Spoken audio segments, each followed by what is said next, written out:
Hey everyone, I'm Joe Brady, and I wanted to talk to you a little bit about using the color checker passport out in a landscape photography. I've got mine right here.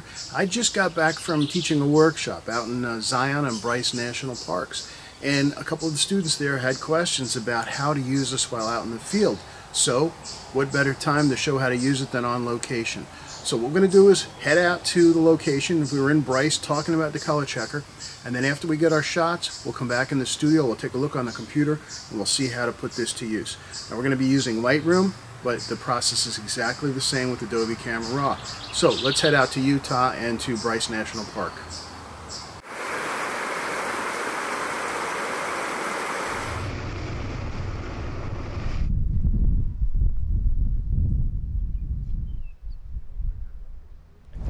Alright guys, so what we've got here is the color checker passport. And you know, you guys have heard me talk about a lot of gear over the years, but I think this is the best 90-something bucks you can spend. 99 bucks retail. It will save you so much time when you're doing your editing in software. It really helps. It's got 3 targets. This is the important one. This is the color checker target. This is what allows you to create custom camera profiles wherever you go. And what is a camera profile? Well, you know about white balance. White balance sets your neutral. It tells the camera what gray is. But what a camera profile does is it tells it where all the other colors go. If you look on the target, you've got red, green, blue, CMYK. All your cameras shoot color differently. We've got all kinds of different cameras here. I've got my Sony, I see a Nikon, I see a couple of Canons. If you all took the same picture with the same color settings, they'd look different. You guys remember film? It's the same kind of thing. Each camera has its own bias because there's no standard. What these patches do is they provide you a standard. So if you each create a profile for your cameras and create a profile from this and put it in the software, when you put your images next to each other, all of a sudden the colors are going to match. They're going to have the same response because they're working off of the same set of standards. In order to take advantage of the color checker's profile, you need to shoot in RAW because only a RAW file can have a profile applied to it. The reason for that is because none of the information has been built into the file yet. A JPEG, your color temperature, everything is built into the file. On a RAW file, that's still yet to be determined. So that allows us to go in and take advantage of that. Also, you've got neutral references here. If you want to have a bigger one, you can shoot this card, and this will give you a white balance. And they work together. It's white balance plus profile, and you'll see that in software. You have to do them both at the same time.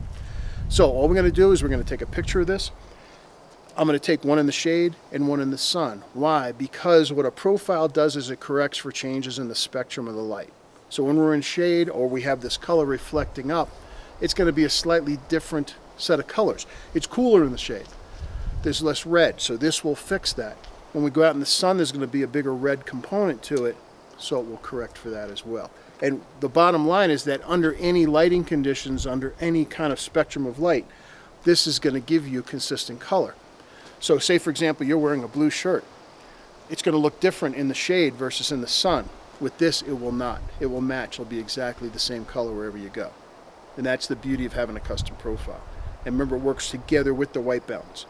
The white balance tells you what neutral is. Think of it as your starting point. White balance tells you this is what should be gray. This is what should be neutral. Then the custom profile tells you, okay, how do I get to red, green, and blue from there? And you're going to see a dramatic change in some colors, and other colors won't change that much. Beiges and greens don't move quite as much, but blues, these kind of purpley colors, some of the yellows will change a lot when you create the profile, and you're going to get all your color to snap in place. So if anybody hasn't shot one yet, let's get one in the shade and in the sun, and we can create a custom profile for your camera when we're in the software. So let's put it to work. So now that we're back in the studio, let's put our color checker passport to work. Now here I am just hand holding it out in front of me. This was taken with a Sony a7R, and I can see that though that seems to be Zion National Park in the background. So I'm going to create the profile here in Lightroom. Now this process using the standalone app is almost identical, and that's what you would use if you're not a Lightroom user and you're using Adobe Photoshop and Adobe Camera Raw. However, you should know that if you create a profile in Lightroom, Photoshop sees it, Adobe Camera Raw sees it, and vice versa. So simply go to File, Export with Preset, and Color Checker Passport. This will show up once you've installed the Color Checker Passport software.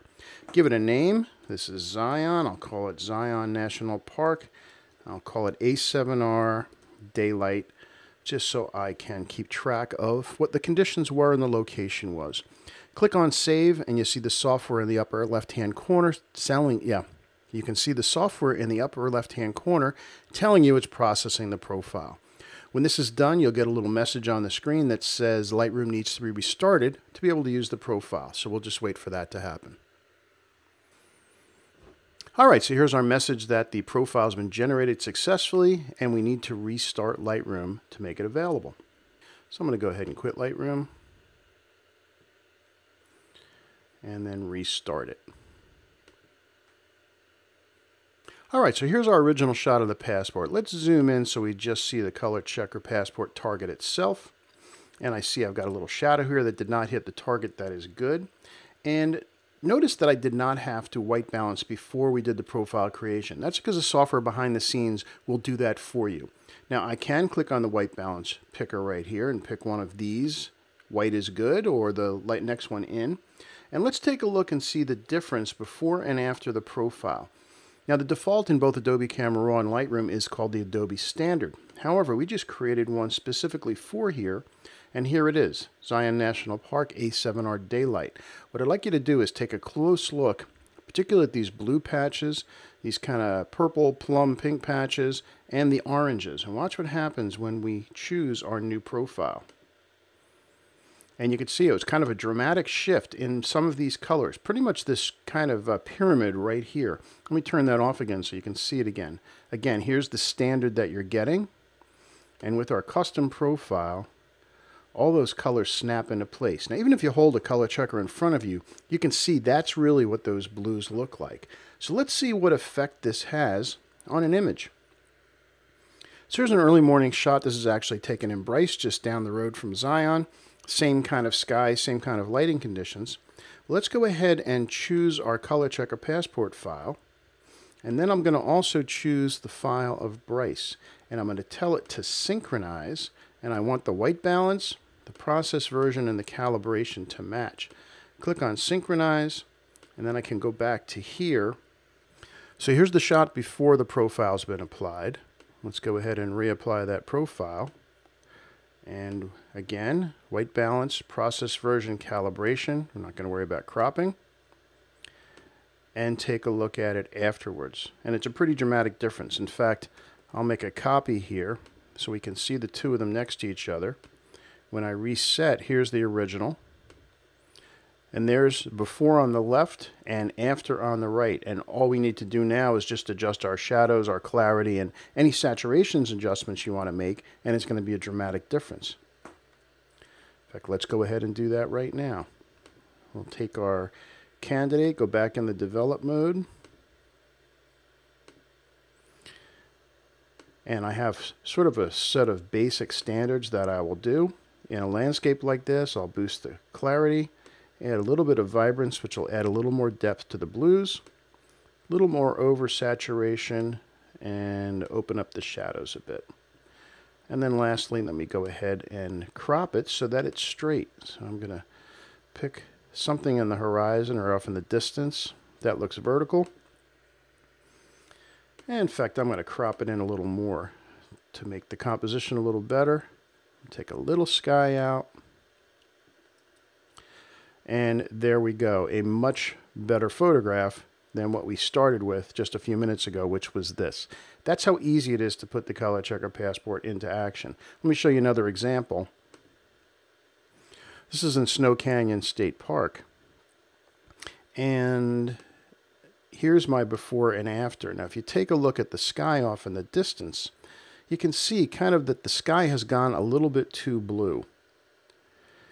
By adding the profile, you can see it's neutralized that out, and now I have a much more natural looking image. Again, you'll do your further edits. I probably darken the foreground a little bit. In fact, let's go ahead and do that real quick. I'll just add a graduated filter here. And I'm going to darken the foreground just a little bit to kind of send your eye a little bit better off to that distant peak. And much better. So there's our finished image. So I hope you can see how fast the Color Checker Passport makes color editing happen. All your colors snap into place, all your neutrals snap into place, and once you do an edit on one image, you can apply it to all the images shot in that location, do that synchronize, and you're done. I hope you've seen how powerful and easy to use the Color Checker Passport from X-Rite is. I don't go anywhere without having one of these with me. It saves me so much time during the editing process, and I get all my colors just to snap into place. So stop wasting time, put a color checker in your camera bag, and your editing's going to be a lot faster. There's a lot more to it, but that was just a quick overview of how to use one out in the landscape. See you again soon. Bye-bye.